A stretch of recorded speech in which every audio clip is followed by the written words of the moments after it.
गांव के बाहर घने जंगल के बीच एक पुराना खंडहर नुमा हवेली थी, जिसे लोग भूतों की हवेली के नाम से जानते थे।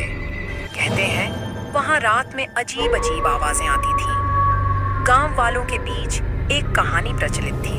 उस हवेली में एक दुल्हन का भूत रहता है। सालों पहले इस हवेली में एक अमीर जमींदार का परिवार रहता था। जमींदार की बेटी कुसुम बेहद सुंदर थी। उसकी शादी गांव के ही एक सम्मानित परिवार के बेटे अरुण से तय हुई थी। शादी का दिन आया और पूरे गांव में खुशी की लहर दौड़ गई। हवेली दुल्हन की तरह सजाई गई थी। जब बारात हवेली पहुंची तो जमींदार ने बारात का भव्य स्वागत किया। मंडप में सब कुछ सामान्य चल रहा था, मगर ठीक 7 फेरों के दौरान एक भयानक तूफान उठ खड़ा हुआ।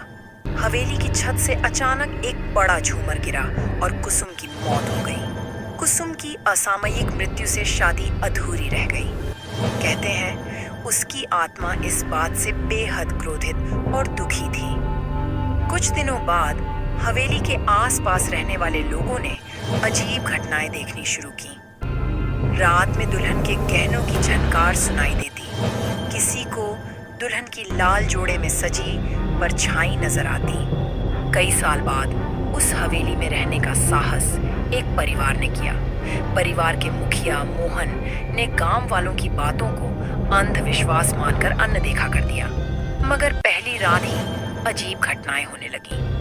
मोहन की पत्नी ने देखा कि दुल्हन की लाल चूड़ियां खिड़की पर रखी हुई थी, जबकि उन्होंने वहां कुछ नहीं रखा था। रात के तीसरे पहर मोहन को कुसुम की परछाई दिखाई दी। वह लाल जोड़े में सजी हुई थी, मगर उसकी आंखें गुस्से और दर्द से भरी हुई थीं। उसने एक चीख मारी, जिससे पूरा घर कांप उठा। डर से कांपते हुए मोहन ने गांव के बुजुर्गों से मदद मांगी। उन्होंने बताया कि कुसुम की आत्मा को शांति नहीं मिली है, क्योंकि उसकी शादी अधूरी रह गई थी। उसकी आत्मा को मोक्ष दिलाने के लिए उसे वही दूल्हा चाहिए जिससे उसकी शादी तय हुई थी। अरुण, जो अब बूढ़ा हो चुका था, गांव वालों के कहने पर दोबारा हवेली आया। गांव के पंडित ने कुसुम की आत्मा की शांति के लिए पूजा का आयोजन किया। जैसे ही अरुण ने कुसुम का नाम लेकर अग्नि के सामने अपनी प्रतिज्ञा पूरी की, हवेली में एक भयानक चीख गूंजी। फिर सब कुछ शांत हो गया। कहते हैं उसके बाद से हवेली में कोई अजीब घटना नहीं हुई, मगर आज भी जो भी उस हवेली के पास जाता है उसे एक हल्की सी खुशबू और दुल्हन की सिसकियां सुनाई देती हैं। क्या आप उस हवेली जाने की हिम्मत करेंगे? अगर अभी तक रिया स्टोरी चैनल को सब्सक्राइब नहीं किए हैं तो सब्सक्राइब जरूर कर ले।